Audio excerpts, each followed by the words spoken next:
Is Putin's war economy falling apart at the seams? And is he resorting to liquidating CEOs that underperform? But no amount of pushing CEOs out a window is going to offset the fact that Russia's economy is falling apart and China might be coming in to try to take advantage. I'm Paul, U.S. Army combat veteran. Hit that subscribe button and become a member at combatvetnews.com. Link is down below. So this is a story that really shows up at this point. It's almost once a quarter coming out of Russia. A CEO of a Russian fertilizer firm was found without his head near the Russian enclave of Kaliningrad. Now, this is the chief executive of a fertilizer company, Alexei Sinitsyn, who is believed to have died by, what's the YouTube word I have to use for this? Sewer slides. Right, according to, of course, a Russian law enforcement source. Now, obviously, as is normal with a sewer slide, the body was found attached to a tow cable under a bridge. Right, and you know, that's how these things go. That's not suspicious at all. And the 43-year-old CEO was in charge of K Potash Service. This is a fertilizer company that had been developing or rather trying to mine a deposit in Kaliningrad for at least 10 years, right? The project was meant to be very ambitious, extremely important for Russia because, again, selling fertilizer is a core export and something that isn't nearly as sanctioned as other Russian exports. The project was supposed to be done literally 5 years ago, but had been pushed back recently to literally 2032, right? So it still remains 8 years away. Let's see if I can get when this happened. I can't, and I'm pretty sure that's like some sort of malicious link. Now, former governor of Kaliningrad, who now serves as Russia's industry and trade minister, once touted the project as something that could make Russia the whole region a global leader in chlorine-free fertilizers. And again, authorities haven't said anything. Now, it's pretty clear that, again, this is someone who, if you were Vladimir Putin and you or the regional governor who was depending on being able to put up these kind of important industries, right, given the rest of basically the Russian economy is in free fall, you would be infuriated to hear that you won't be able to sell this very expensive, difficult to develop fertilizer mine, and that it won't be making any money for literally nearly a decade. So you can see why he met with an accident. And the problem is not so much that this happens, right? Because this has been a tactic Putin's been willing to use for the better part of a century, or the better part of this century, right? For the past 20 years, he's been in power. But the takeaway that's more important is that we're seeing the frequency of these stories increase. And that's the more troubling part, is that we're seeing more and more Vladimir Putin and his Kremlin oligarchs maintaining control using sticks, right? Normally, when you're to the extent we can call this oligarchy functioning, but a good oligarchy relies on the oligarchs getting rich, i.e. having a lot of carrots, right? Lucrative industries, opportunities to really print some money, state-backed enterprises that you can have a lot of graft and corruption sort of in them and they still make money, right? Oil is the classic example where you can be a pretty inefficient oil extraction operation, but because it's such a valuable commodity that as long as you do it like okay-ish, right, you can make money for your state. You'll make profits. And so that's been kind of the Russian MO, is to have these oligarchs, right, shave a lot off the top of these industries that are state-backed and state-aligned, and in some cases partially state-owned, and everybody gets richer, and that's why they support the system, the Putinist system. But more and more, you're seeing more and more influential people who are getting slapped down by the system, right? In the extreme cases like this one, but there was also a vice president of a nickel operation, again, that also met with this unfortunate end. You also, though, see more and more, for example, a major Russian oligarch with, I think, a Russian telecom industry, found himself arrested, actually, while he was on the flight line of his trying to fly out of the country from his private jet. He was arrested. All of his assets were seized. All of his family's assets were seized. So he went from being a billionaire oligarch to facing a corruption charge. Again, in Russia, that's the equivalent of facing like a jaywalking charge in the United States. It's just unbelievably, impossibly common. But also, his family has been rendered destitute.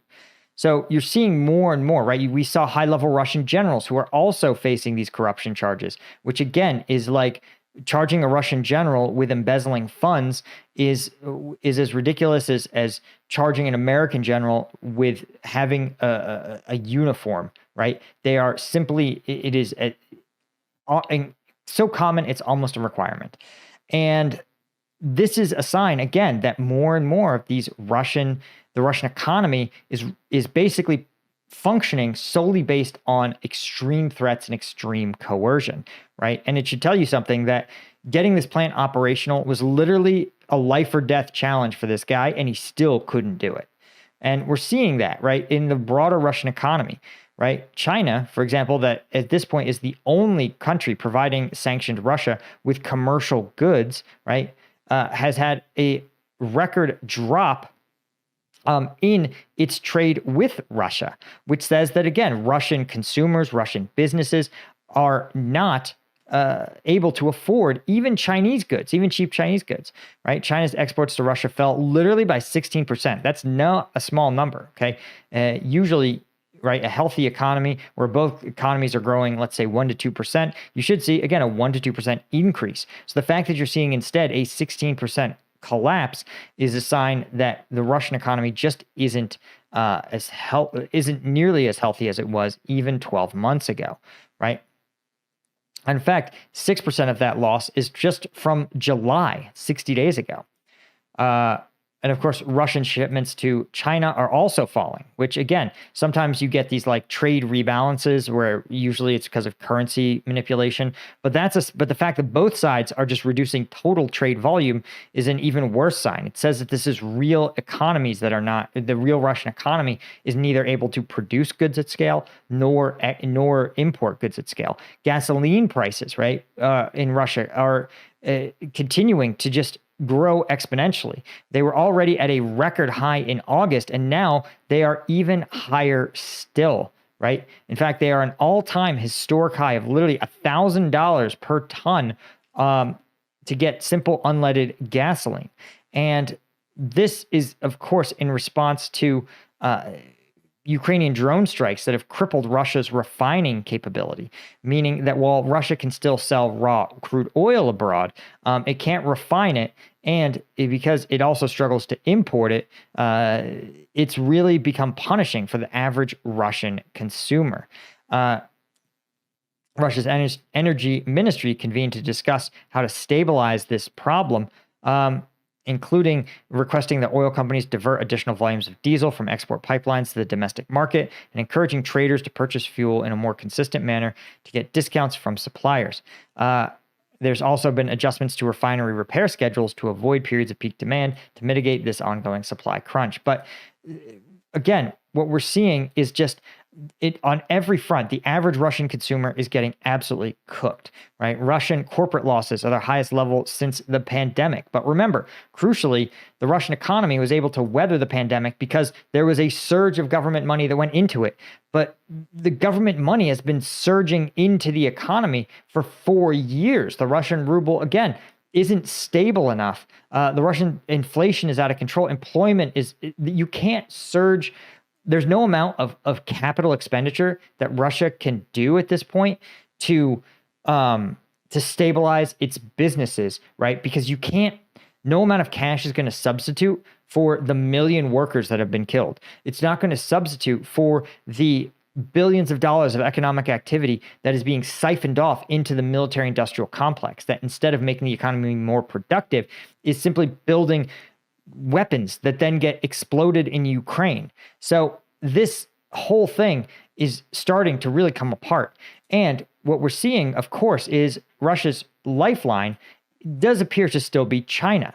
But, well, the Chinese, everything comes with a price. And especially when it comes to Russia and China, who are countries that generally have hated each other.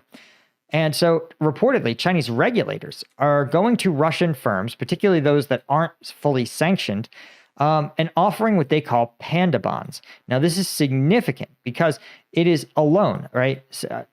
Is saying, listen, we are willing to loan these Russian energy producers loans that are denominated, though, in yuan. So this is crazy because most countries, again, most international transactions like this are denominated in dollars because it's seen as a very stable, trustworthy currency. The yuan is also stable, but doesn't have quite the same track record. And Fitch Ratings, of course, downgraded Gazprom, the Russian oil giant, to double C, which is almost junk bond ratings, and actually withdrew all ratings on Russian companies because they were sanctioned, right?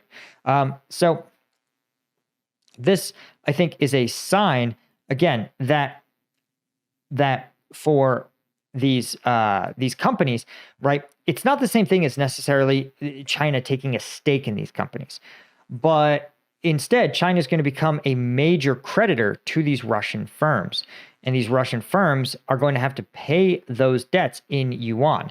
These are two huge points of leverage for the Chinese government, right? Because one, they can sit there and go, listen, you have to purchase yuan, and you can purchase yuan at the scale we're talking about from one person, from us. So if you want to pay your debts, you need to make sure that you behave in a way that we find acceptable. But also, a lot of corporate debt is rolling debt. So if they take this loan once, they're going to have to roll it into another loan later at interest rates determined by the Chinese and by extension, the Chinese government. Now, all of this now China has an incentive not to totally screw Russia because China and Russia, but mostly China, have stated as a goal, they want to build an alternative economic system to the United States, right? Where instead of using dollars backed by the Fed and the American economy, they say, well, it should be yuan. China is almost as large an economy as the U.S. And to a lot of countries, they're saying, listen, we're a more reliable partner. We're never going to sanction you because we don't care about human rights. China says we have unbelievably consistent leadership because we have one party, and when Xi Jinping dies, there will be a Communist Party successor, right? It won't be subject to some crazy populist who's going to tariff you on the drop of a hat, right? And then demand a new trade deal after you've negotiated the first one. So even if the yuan looks less stable internationally than the dollar, to a lot of countries, China wants to convince them that this is a really good potential deal. And because Putin and Russian companies need credit so badly, he's willing to entertain it.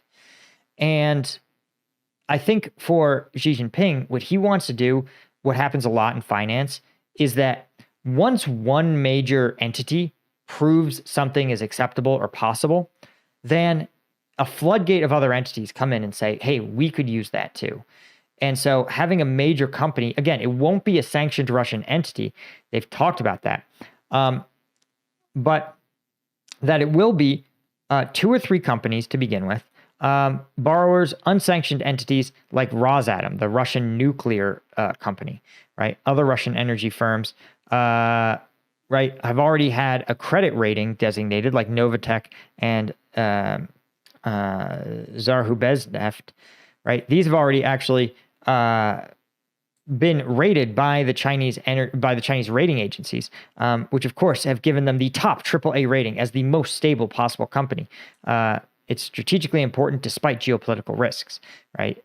Which is pretty funny, but it's a sign that the Chinese are trying to signal, listen, we are an alternative financing system. You can get financing that is stable and reliable and at good competitive rates inside this Chinese geopolitical environment. Now, obviously, it means kissing Xi Jinping's ass, but for Vladimir Putin, who's just trying to stay in power and maybe even win in Ukraine and come out on top, he's willing to do whatever it takes. And again, what we're looking at, though, the real question is, of course, is whatever it takes going to even be enough?